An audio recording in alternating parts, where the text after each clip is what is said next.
notre état de danger de mort est d'abord de notre fait.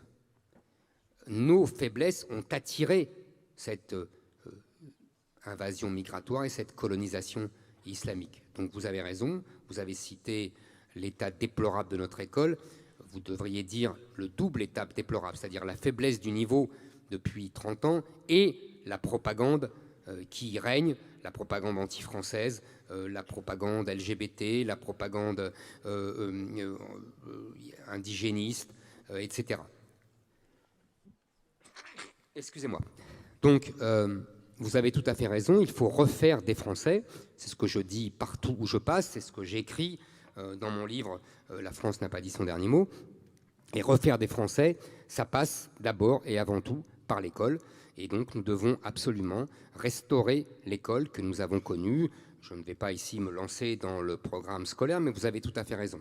Je mettrai un bémol uniquement avec votre idée de service militaire pour deux raisons simples. La première, c'est que nous ne faisons plus la guerre à l'Allemagne.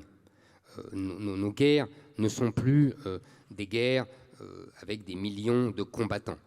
Donc nous n'avons plus besoin de la conscription massive comme nous en avons eu besoin entre, en gros, les guerres de la Révolution et de l'Empire et la guerre 40.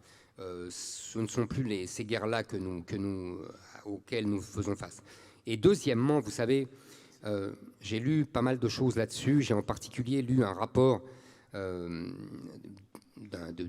l'état-major qui se plaignait déjà des problèmes d'intégration, comme on dit pudiquement, des jeunes issus de l'immigration extra-européenne dans les armées, au sein du service militaire, dans les années 80, dès après le regroupement familial. Et c'est une des raisons qui a conduit Jacques Chirac à renoncer et à supprimer le service militaire.